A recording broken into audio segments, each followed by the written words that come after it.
Explosion इसका एक best example है केमिकल चेंज का। फायरवर्क्स के जब भी आप जैसे कोई फायरवर्क्स होता है उसको जलाते हो, ठीक है, पटाखों को जलाते हो, तो पटाखे जब जलते हैं तो उसमें क्या प्रोड्यूस होती है, हीट प्रोड्यूस होती है, लाइट भी, साउंड भी और अनप्लीजेंट गैसेस भी प्रोड्यूस होती हैं जो कि हमारे एटमॉस्फेयर को ख़राब करती हैं।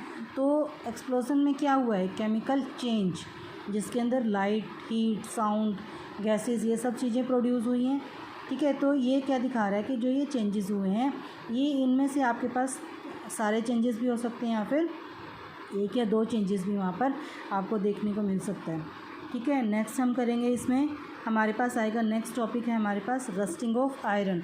It is very important topic rusting of iron. देखिए रस्टिंग ऑफ आयरन क्या होता है। रस्टिंग ऑफ आयरन में हमारे पास, मैं उसके चैप्टर के स्टार्टिंग में भी मैंने आपको बताया था कि अगर कोई भी आयरन का जो आर्टिकल है, अगर आयरन के आर्टिकल को आप कुछ टाइम के लिए बाहर रख दोगे तो बाहर रखने से क्या होगा, एटमॉस्फेयर में क्या है, एयर है, एयर के किस फॉर्म में होती है, ऑक्सीजन की फॉर्म में, बाहर क्या है, मॉइस्चर है, मॉइस्चर किस फॉर्म में होता है, वाटर की फॉर्म में होता है। तो जैसे ही वो आयरन का जो आर्टिकल है वो ऑक्सीजन और वाटर के साथ रिएक्ट करेगा, आयरन का जो सिंबल होता है वो क्या होता है, Fe, ये लिखा हुआ है ना Fe, आयरन के साथ ही इसका सिंबल होता है। ऑक्सीजन, ऑक्सीजन को लिखते हैं हम O2 से, प्लस वाटर, वाटर जो ह्यूमिडिटी से हुआ है वहाँ पर वाटर H2O। तो जब ये आपस में रिएक्ट करेंगे तो ये किस में कन्वर्ट हो जाते हैं, Fe2O3। ये क्या होता है आपका आयरन ऑक्साइड, और इसी आयरन ऑक्साइड को हम क्या बोलते हैं, रस्ट। और ये प्रोसेस क्या होता है आपका, rusting of iron. For rusting, तो हमेशा रस्टिंग होने के लिए किस चीज़ की प्रेजेंस होनी ज़रूरी है, ऑक्सीजन की और वाटर की। अगर किसी प्लेस पर ऑक्सीजन, आयरन पड़ा हुआ है बाहर और वहाँ पर ऑक्सीजन और वाटर है तो वहाँ पर रस्टिंग होगी, ठीक है। और अगर मान लो कोई आयरन आर्टिकल आपका इन सब से दूर है, ना तो वहाँ पर ऑक्सीजन जा रही है और ना ही उसको वहाँ पर ह्यूमिडिटी या फिर वाटर नहीं मिल रहा है, तो उसमें क्या होगा, जो आयरन का आर्टिकल है उसमें रस्ट नहीं होगी, ठीक है। तो रस्टिंग से आयरन क्या होती है, एक तरह से ये मेटल को धीरे धीरे खा जाती है रस्ट, यानी कि मेटल को धीरे धीरे ख़त्म कर देती है, उसकी अपीयरेंस को, जो उसके अंदर चमक होती है या फिर जो उसको वो धीरे धीरे क्या कर देती है, ख़त्म कर देती है।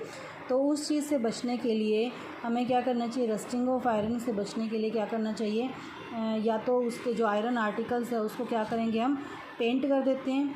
पेंट से क्या होता है कि जो उसके ऊपर एक आयरन आर्टिकल के, उसको क्या चाहिए रस्टिंग के लिए, वाटर और ह्यूमिडिटी, ये एयर चाहिए आपको। जैसे आप उसके ऊपर पॉलिश करोगे तो पॉलिश करने से क्या होगा कि जो एयर है वो सीधा आपकी आयरन आर्टिकल्स के पास नहीं जाएगी, तो जिससे रिएक्शन नहीं होगी, रिएक्शन नहीं होगी तो वहाँ पर रस्टिंग नहीं होगी। या तो उसके लिए हम क्या कर सकते हैं, या तो उनको पेंट करें, या फिर अगर पेंट नहीं कर सकते तो हम उसको क्या कर देते हैं, गैल्वेनाइजेशन।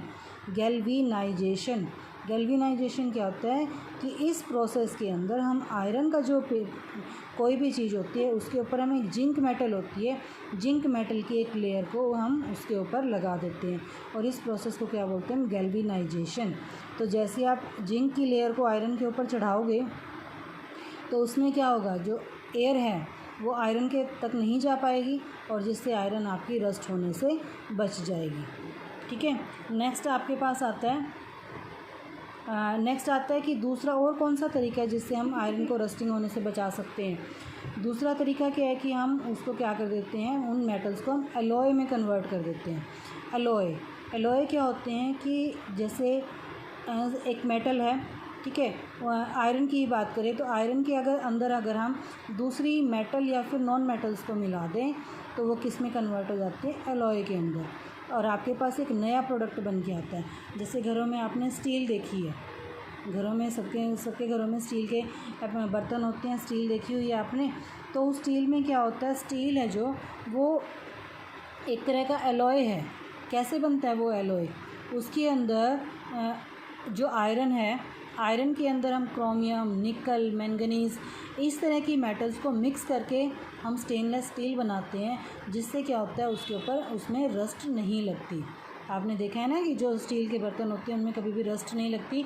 वो इसीलिए नहीं लगती क्योंकि वो एक आयरन, अकेला आयरन का प्रोडक्ट नहीं है, उसके अंदर और भी मेटल्स मिक्स होती हैं जो कि उसको रस्टिंग से बचाती हैं। लास्ट टॉपिक देखिए इस चैप्टर का, क्रिस्टलाइजेशन।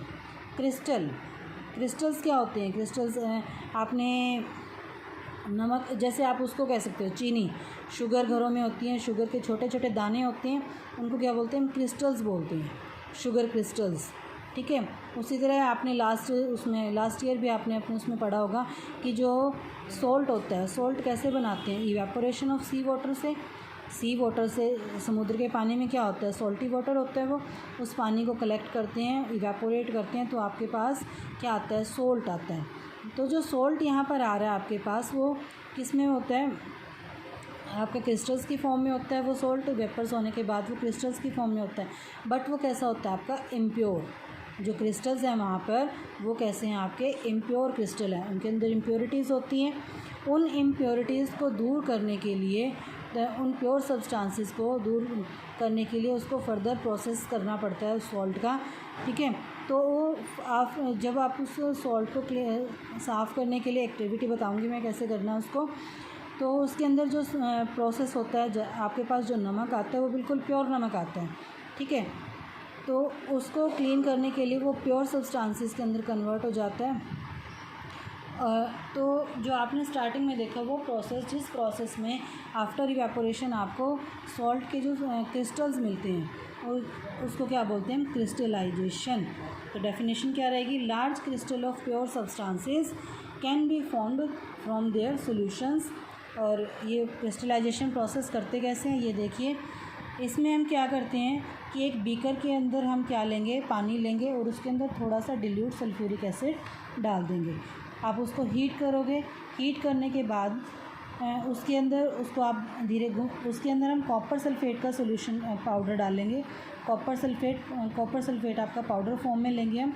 पाउडर फॉर्म में हम उसके अंदर धीरे धीरे कॉपर सल्फेट का पाउडर डालते जाएंगे, और जब तक डालते जाएंगे तब तक उसके अंदर एक ऐसा सिचुएशन आएगी कि जिस सिचुएशन में आप उसके अंदर और कॉपर का पाउडर नहीं ऐड कर सकते। तो फिर आप उसको हीट करेंगे। हीट करने के बाद उसको कुछ टाइम के लिए आप ऐसे ही छोड़ दोगे। ठीक है। कुछ टाइम के बाद जैसे आप ऑब्ज़र्व करोगे तो उसके अंदर जो कॉपर सल्फेट आपने पाउडर की फॉर्म में डाला था, उसके छोटे छोटे क्रिस्टल्स बन जाएंगे। ठीक है। ये प्रोसेस होता है आपका क्रिस्टलाइजेशन। क्रिस्टलाइजेशन प्रोसेस मेनली आपका इवेपोरेशन से होता है। इसके अंदर आप सॉल्यूशन को हीट करते हैं, और हीट करने के बाद उसकी इम्प्योरिटीज़ क्या होती हैं?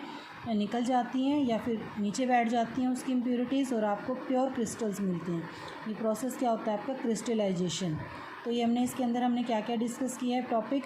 आपका physical changes, chemical changes, crystallization, galvanization, rusting of iron. ये मेन टॉपिक्स थे आपके इस चैप्टर के। आपने इस चैप्टर को अच्छे से रीड करना है।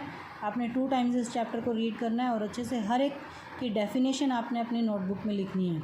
ठीक है। कीवर्ड्स कौन कौन से रहेंगे आपके? कीवर्ड्स में आपने देखिए क्या क्या लिखना है। ये डेफिनेशंस आप खुद लिखोगे चैप्टर में से ढूंढ के।